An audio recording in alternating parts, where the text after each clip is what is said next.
Social media is flooded with videos about hair transplant. Some of them show incredible results, but many others are just clever marketing for subpar results at best or dangerous at worst. In my last video, I gave you a checklist for choosing a great clinic. And today we're gonna be using that checklist to dissect some of the worst TikTok offenders. I'm going to show you exactly what red flags look like in the wild. Let's get into it. The first and the biggest red flag is what I like to call a disappearing doctor. I just got a hair transplant in Turkey, but first, let me start from the beginning. Smile Hair Clinic did not come to play. I mean, full-on luxury pickup straight from the airport and every ride while I was out there. They set me up in a nice 5-star hotel with good food, and the next day is when we got to it. Had to start the day with their fire buffet breakfast, and after that, I headed over to the clinic for my paperwork and a quick interview with their social media team. Let's break this down. First thing you see is not really the medical procedure, but the luxury package. The VIP transport, the fancy lobby, and then they put him on a camera for an interview before he's even met the surgeon. This tells you their priority. This is the marketing operation first and the medical procedure second. We took some before pictures so I can see my progress, and then I finally got to meet Dr. Erdogan for my consultation. And let me just tell you, he is the coldest doctor out there, super knowledgeable, and his work definitely justifies his reputation. He knew the exact hairline I wanted and showed me even more thinning areas I didn't even know I had. And now the main event. The patient finally gets to meet the doctor. He's the famous name, the face of the brand.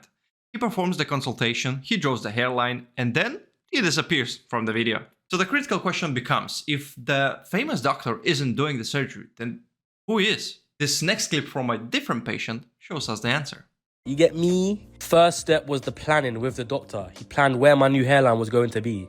I did not realize it was this bad. They gave me a little trim and that, skin fade looking crazy. Operation time, I genuinely couldn't feel a thing. So the doctor draws the hairline, and then the actual surgery, thousands of incisions and extractions you are paying for, is performed by a technician. Let me be very clear. This is their entire business model. The famous doctor is really just a designer or like a salesman, for that clinic. The technicians, however, are the factory workers. But when you book with an elite doctor, you're paying for the surgeon's skill for entire procedure. But when you book a hair mill, you're paying really just for a brief meeting with a surgeon to draw your line, and the procedure is performed by anonymous staff. That is a critical difference.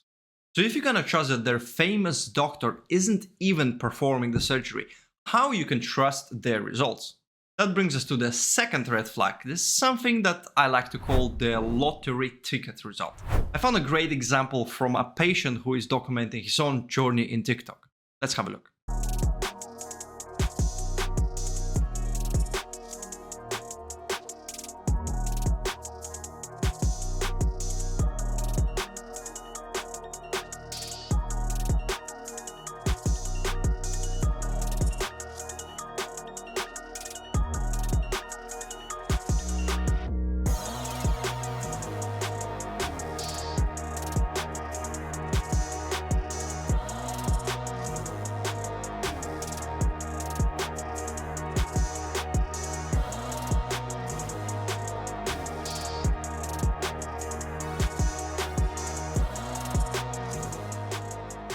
Okay, so here is the patient results, number of months post-operation. At first glance, from this distance and with his hair styled, you're probably thinking, that looks great, what's the problem? This is the shot that sells the dream.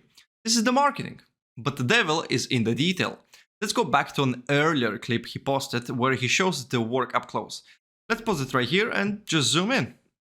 So what are we looking at? These are 2 hair, 3 hair grafts, doubles, triples, planted right in the very first row of his hairline. This is a sin in a high quality hair restoration. An elite surgeon would only ever use the softest single hair grafts here to create the undetectable and natural transition. Using thick and pluggy hair grafts just like this one, it's pretty much a telltale sign of a rushed and low skilled technician work. It's faster for them, but it creates this harsh and dull-like hairline for a patient. Now, here's a more telling part. Let's look at some of his recent videos that he uploaded. Notice 2 things. First of all, he's filming from much further away than he used to. Second, look at how he's forced to style his hair. It is always brushed forward, down over his forehead. He never really styles it up. He never exposes the hairline.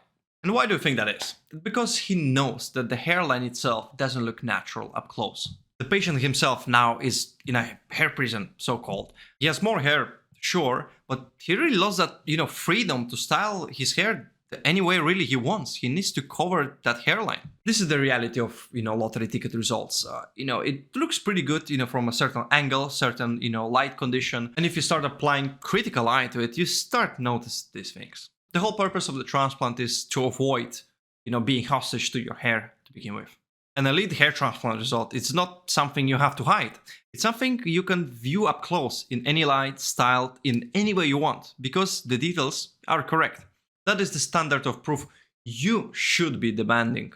And for our third and final red flag for this video, we need to look at what happens to people with unlimited money, unlimited resources that are still getting it wrong. I call it the celebrity gamble.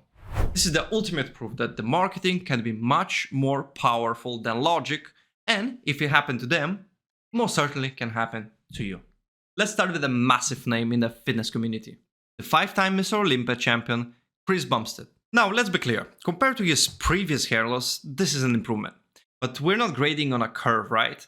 We're analyzing it from an expert perspective and applying critical eye and asking, is this really an elite result? When we look closely, we see the telltale signs of a high-volume clinic. Look at the hairline design. It's a very hard, straight line. It lacks the crucial micro-irregularities, the subtle softness that an elite surgeon would create using a single hair graft. It's just a wall of hair, not natural transition. Furthermore, the overall density is questionable. This is a result that relies heavily on careful styling to look its best. Think about it. This is a world-class athlete at the top of his game, with a massive, team behind him, with the vast resources. The fact that his results aren't A+, proves that even at the highest level, it is incredibly easy to fall for the marketing of a clinic that prioritizes speed and volume over the world-class artistry. Now for the second example, another giant of the fitness industry, Greg Doucette. Greg actually has been very open about his journey, which is, commendable. But if we analyze the work itself from a purely technical standpoint, we see a similar pattern. The hairline is harsh, it lacks that critical soft single hair graft zone that makes the hair transplant undetectable in the real world. Moreover, it does look like it's quite thin. And by looking at some of his recent videos, it seems like he found, the way to perfectly style it, that it doesn't really look that bad. So he kind of grows a little bit longer, style to the side, but you can kind of see in this particular area, the density just isn't there. This is a classic outcome from a clinic that the entire business model is make sure the patients are coming in and out as fast as possible, rather than spending these extra hours to carefully, design and plan the hairline, implant the correct hairs at the correct angles. So we have two of the biggest and most successful names in the industry who both chose, the high volume Turkish clinics, and they quite frankly didn't end up with an elite result. It proves that the money, fame, and this huge, social media following cannot really protect you from a bad decision. The only thing that protects you is your own critical eye and deep understanding of what a great result look like. Because as we just seen, anyone can be convinced to take the gamble. These are the real world traps that thousands of men every single year fall into, with the consequences that are permanent. This is exactly why I even started, my one-on-one consultation that, quite frankly, people have been asking me for a few years already. It is a 45 minutes focused deep dive analysis of your specific case. We look at your photos, your hair loss pattern, your goals, your shortlisted clinics, and we apply the exact same critical eye to your situation so you move forward with confidence and not with hope. The booking link is the first one in the description below. And finally, I want to hear from you guys. Drop in the comments down below the biggest red flag that you have encountered when you've been doing your research.